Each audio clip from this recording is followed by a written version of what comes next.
बात सियासत की करते हैं। उत्तर प्रदेश के उम्मीदवारों के लिए भारतीय जनता पार्टी में मंथन चल रहा है और यह मंथन दिल्ली में हो रहा है। आज इस मंथन का दूसरा दिन है। कल भी तकरीबन 7 से 8 घंटे मंथन का दौर चला था। पहले दिन 170 उम्मीदवारों के नामों पर स्क्रूटनिंग की गई। पहले, दूसरे और तीसरे चरण के उम्मीदवारों के नाम पर सहमति बन गई है। कल केंद्रीय चुनाव समिति की बैठक में उन नामों पर मुहर लगेगी। अभी इसको लेकर जो पहले 3 फेज में जहां चुनाव होने हैं, 10 तारीख को, 14 तारीख को और 18 तारीख को, उन सीटों के उम्मीदवारों के नाम का ऐलान सबसे पहले पार्टी करेगी। स्क्रूटनिंग लगभग फाइनल हो गई है। केंद्रीय चुनाव समिति की बैठक में बस उस पर एक मुहर लगनी है और एक बार फिर आज बैठकों का दौर चल रहा है। कल तकरीबन 8 से 10 घंटे के बीच बैठक चली थी। आज इन बैठकों का दूसरा दिन है।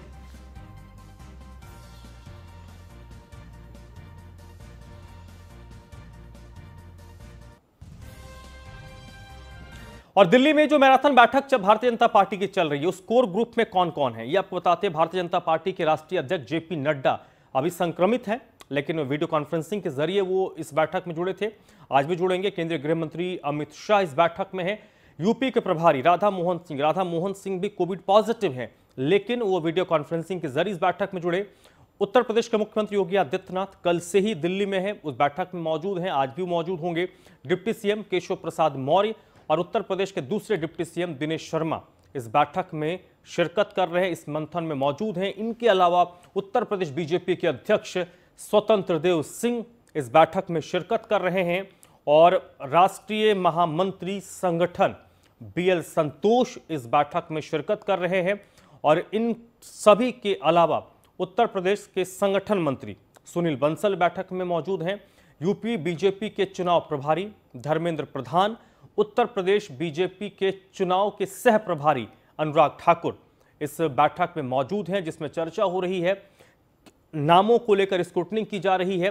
यूपी में बीजेपी उम्मीदवारों के नामों को लेकर लगातार आज दूसरा दिन है जब मंथन चल रहा है। सीधे चलते हैं। इस वक्त मेरे साथ नीलेश लगातार लखनऊ से जुड़े हुए हैं। अब पीयूष तिवारी भी इस वक्त मेरे साथ दिल्ली से जुड़ चुके हैं। पीयूष, 11 बजे बैठक होगी, क्या कुछ अपडेट इस वक्त इस बैठक को लेकर आपके पास है?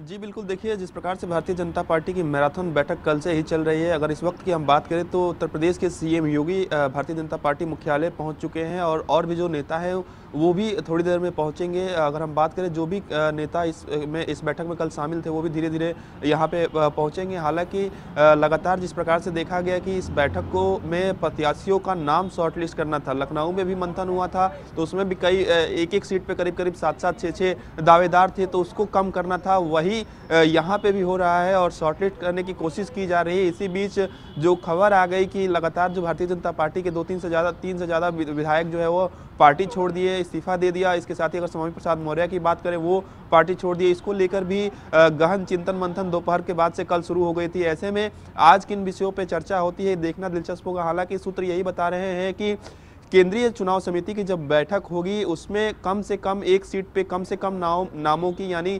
दावेदारों की जो संख्या है उसको कम किया जा सके, ताकि केंद्रीय चुनाव समिति की जब बैठक हो तो लिस्ट फाइनल कर दिया जाए। खासतौर पर अगर हम बात करें पहले चरण या दूसरे चरण जो कि पश्चिम क्षेत्रों में होने हैं, क्योंकि पश्चिम क्षेत्र माना जाता है, जाटलैंड माना जाता है, जाटों का जाट समुदाय, जाट वर्ग के लोग वहाँ पे ज़्यादातर आते हैं। और अगर किसान आंदोलन की बात करें तो भारतीय जनता पार्टी भी इस बार टैकल करने के मूड में है कि किस प्रकार से वहाँ पे भारतीय जनता पार्टी की जीत सुनिश्चित कराई जा सके, क्योंकि आपने देखा होगा कि अखिलेश यादव जयंत चौधरी के साथ कहीं ना कहीं गठबंधन के मूड में है और उनके साथ आ गए हैं। तो ऐसे में क्या भारतीय जनता पार्टी को नुकसान हो सकता है, इन तमाम बिंदुओं पर भी आज चर्चा होगी, क्योंकि पश्चिम का क्षेत्र भी भारतीय जनता पार्टी के लिए काफ़ी महत्वपूर्ण हो गया है, जीतना काफ़ी महत्वपूर्ण हो गया। भारतीय जनता पार्टी एक सीट पे चाहती है कि भारतीय जनता पार्टी का नुकसान ना हो।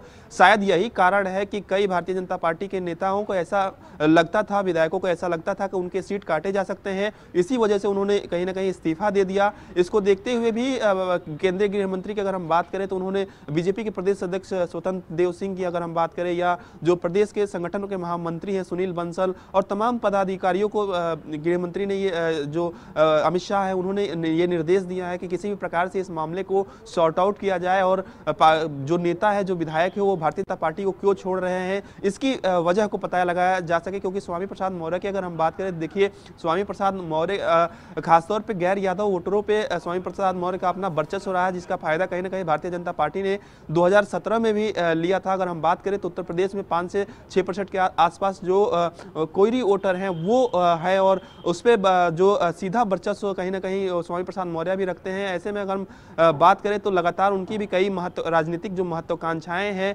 वो कहीं ना कहीं भारतीय जनता पार्टी पूरी नहीं कर पाई। शायद यही वजह रहा है कि वो मंत्रिमंडल से उन्होंने इस्तीफा दिया। हालांकि वो आगे का उनका कदम क्या होने जा रहा है, उनकी और भी भारतीय जनता पार्टी में जो सहयोगी है, जो उनके समर्थक हैं, जो भारतीय जनता पार्टी में अभी भी जुड़े हुए हैं, वो क्या कुछ रुख अपनाते हैं। क्योंकि कई नेताओं का, कई मंत्रियों का ऐसा भी बयान आया है कि वो भारतीय जनता पार्टी के साथ है। अगर हम बात करें दारा सिंह चौहान की, तो कल तक ये खबर आ रही थी कि वो भी इस्तीफा दे सकते हैं। ऐसे में ये आज सूत्र बताते हैं कि उनको भी दिल्ली तलब किया गया है और भारतीय जनता पार्टी की जो शीर्ष नेतृत्व है उनसे उनकी मुलाकात हो सकती है। हालांकि जो बैठक होगी इसमें राधा मोहन सिंह की बात करें, रक्षा मंत्री राजनाथ सिंह की बात करें, या अगर हम बात करें खुद भारतीय जनता पार्टी के राष्ट्रीय अध्यक्ष जेपी नड्डा, वो खुद वर्चुअली तौर पे जुड़ेंगे। और तमाम जो यहाँ पे पदाधिकारी है, चाहे वो उत्तर प्रदेश चुनाव के प्रभारी धर्मेंद्र प्रधान हो, सह प्रभारी अर्जुन राम मेघवाल हो या अनुराग ठाकुर हो, तमाम जो लोग हैं वो यहाँ पे मौजूद होंगे और दिन भर ये चर्चा मंथन चलेगा। कल भी करीब करीब 10 से 12 घंटे के आसपास ये बैठक चली है और इस बैठक में तमाम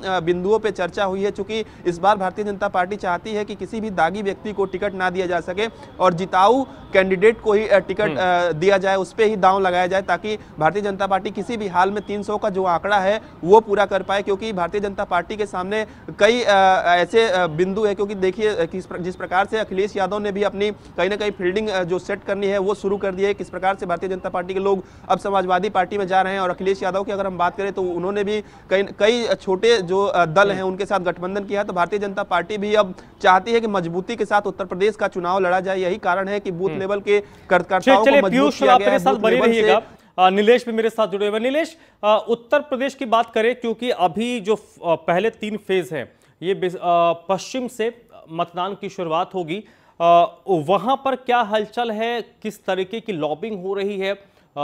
कई ऐसे दावेदार होंगे जिनको ये लग रहा होगा कि उनका टिकट कट सकता है, उन लोगों के बीच किस तरीके की खबरें आ रही कि वो अपनी टिकट को सुनिश्चित करने के लिए क्या कोशिशें कर रहे हैं?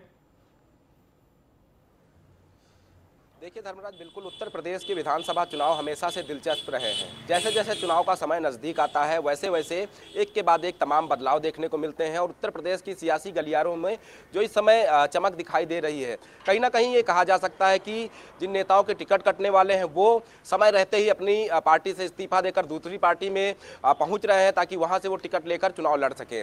हाल फिलहाल की अगर बात की जाए तो जो 24 घंटे बीते हुए हैं उत्तर प्रदेश की सियासत में बड़ा बदलाव देखने को मिला। स्वामी प्रसाद मौर्य जो कि कैबिनेट मंत्री थे उत्तर प्रदेश सरकार में, उन्होंने इस्तीफा दिया, उनके साथ 3 विधायकों ने इस्तीफा दिया। उसके अलावा हमने विधानसभा सत्र की कार्रवाई के दौरान देखा था कि तमाम ऐसे विधायक थे जिन्होंने अपने ही सरकार के खिलाफ मोर्चा खोला था। उसके बाद एक लिस्ट तैयार की गई थी जिसमें करीब 120 विधायक बताए जा रहे थे कि जिनका परफॉर्मेंस के आधार पर टिकट कटना निश्चित था। चलिए, परफॉर्मेंस को आधार बनाया गया है और परफॉर्मेंस के आधार पर ही भारतीय जनता पार्टी टिकट काट भी सकती है। बहुत बहुत शुक्रिया नीलेश आपका फिलहाल के लिए। पीयूष तिवारी आपका भी बहुत बहुत शुक्रिया। बढ़ते आगे, उत्तर प्रदेश में होने वाले विधानसभा चुनाव को लेकर राजनीतिक हलचलें तेज हो गई हैं। सभी पार्टी से चुनाव लड़ने के दावेदारों ने अपनी दावेदारी पेश करने के साथ ही टिकट के लिए शह और मात का खेल शुरू कर दिया है। टिकट के लिए दावेदारों की सबसे लंबी लाइन बीजेपी में है, जहां गाजियाबाद शहर विधानसभा क्षेत्र से सबसे अधिक दावेदार सामने आ रहे हैं। इस सीट से अभी अतुल गर्ग विधायक हैं, जो प्रदेश के स्वास्थ्य राज्य मंत्री भी हैं। इस सीट से कई दावेदारों द्वारा ताल ठोकने के बावजूद वो मानकर चल रहे थे कि उनका टिकट पक्का है, मगर बीजेपी के महानगर कोषाध्यक्ष संजीव गुप्ता के दावेदारी के बाद कई समीकरण बदल गए हैं। संजीव गुप्ता वैश्य समाज का प्रतिष्ठित चेहरा है, तो समाज में उनका सम्मान भी बहुत है। मुझसे बहुत लोग, जनता और सब लोग, अलग अलग समुदाय के लोग कहते थे कि आप चुनाव लड़ें। चूंकि मैं सेवा करता हूँ तो उसको देखते हुए लोगों को लगता था कि ऐसा विधायक हो, ऐसा कोई आदमी हो जो अब इतनी सेवा कर रहा है, तो फिर उसके बाद तो बहुत और ज़्यादा साधन और सब चीज़ हो रहेंगी। तो लोगों ने कहा, सब ने, हर बिरादरी की लोगों ने कहा, तब मन में आया और तब लास्ट में जाके मैंने हो गया। सर जो आप वादे उसकी बात कर रहे हैं, मैं करके दिखाऊंगा। जैसे जो गरीब लोग हैं, जो मरीन बस्ती में आप कह रहे रहते हैं या जो जी। झोपड़ी में रहते हैं, जी उनको मकान की सुविधा होनी चाहिए। बिल्कुल। चाहे वो एक कमरे का मकान हो, छोटा मकान हो, उसको बहुत कम किस्त में या फ्री ऑफ कॉस्ट उनको मकान की व्यवस्था कराई जाएगी। मुझसे बहुत लोग जनता और सब लोग अलग अलग समुदाय के लोग कहते थे कि आप चुनाव लड़ें, चूँकि मैं सेवा करता हूँ तो उसको देखते हुए लोगों को लगता था कि ऐसा विधायक हो, ऐसा कोई आदमी हो जो अब इतनी सेवा कर रहा है तो फिर उसके बाद तो बहुत और ज़्यादा साधन और सब चीज़ हो जाएंगी।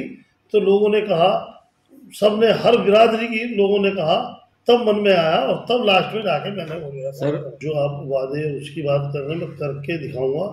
जैसे जो गरीब लोग हैं, जो मरीन बस्ती में आप कह रहे रहते हैं या जो जी। झोपड़ी में रहते हैं, जी उनको मकान की सुविधा होनी चाहिए। बिल्कुल। चाहे वो एक कमरे का मकान हो, छोटा मकान हो, उसको बहुत कम किस्त में या फ्री ऑफ कॉस्ट उनको मकान की व्यवस्था कराई।